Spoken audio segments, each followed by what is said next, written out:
不安さん、銀行口座ってどうやって作るんですか？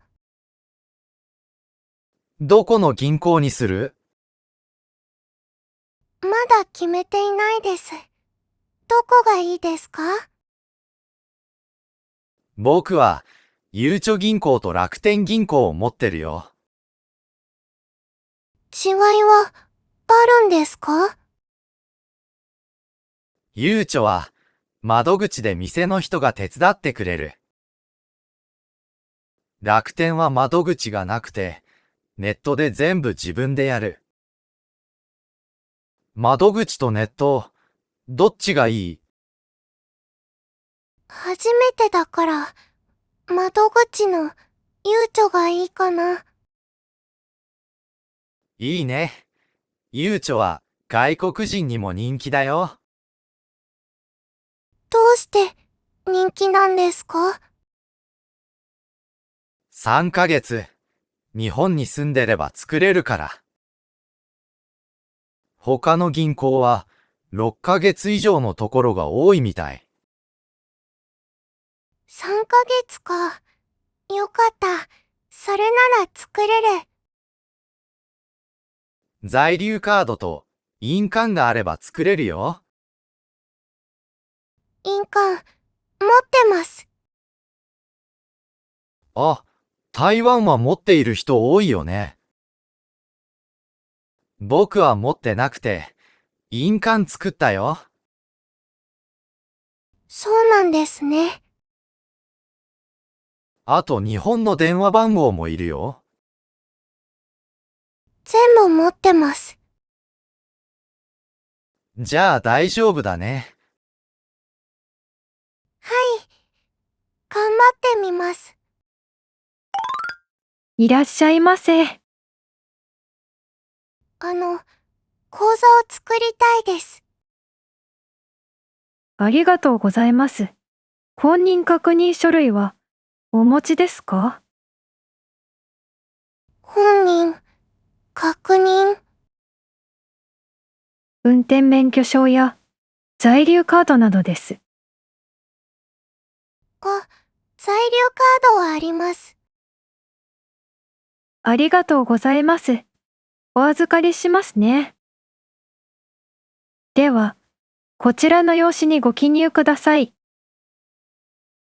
お名前、ご住所、電話番号をお願いします。はい。漢字は読める。でも、項目がたくさん。ここは何を書きますか？そこはお名前をカタカナでお願いします。カタカナですね。はい。後で暗証番号もご記入いただきます。暗証番号。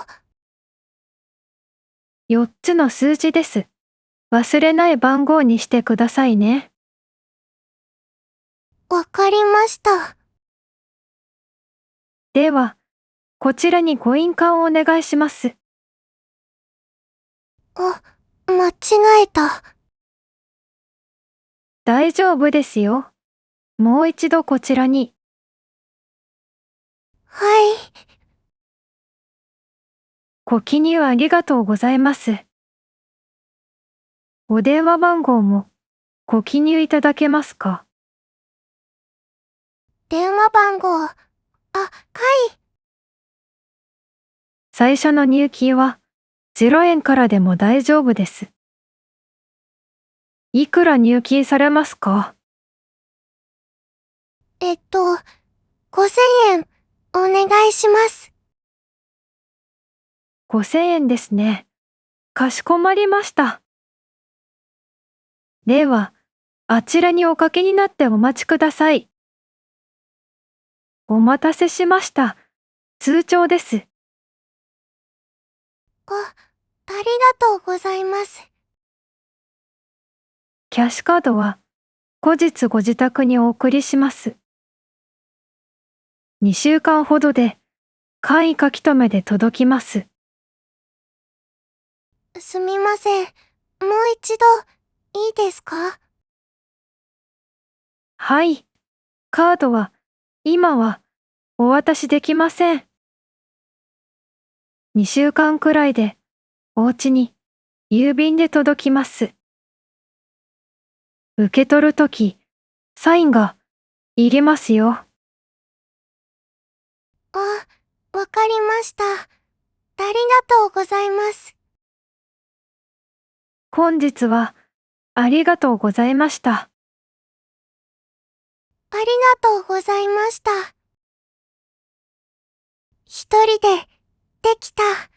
ほっとした。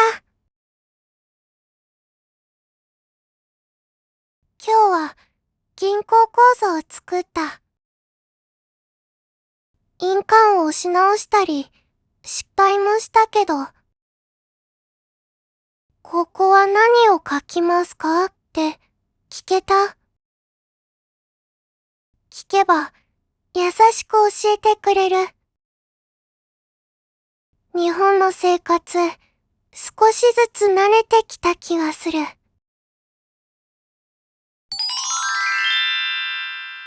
日のフレーズ。銀行で使う言葉、覚えておくと安心です。口座を作りたいです。窓口で最初に言う言葉です。ここは何を書きますか？書き方がわからないときに聞きます。もう一度いいですか？もう一度聞きたいときに使います。この3つが言えればもう怖くない。銀行のルールは変わることもあります。だから行く前に一度確認すると安心です。今日も見てくれてありがとう。次回も日本の生活で困ること一緒に学びましょう。携帯電話の契約、ゴミの分別などにもこれから挑戦していきます。見たい場面、ぜひコメントで教えてください。チャンネル登録、高評価、よろしくお願いします。では、また次のお話で。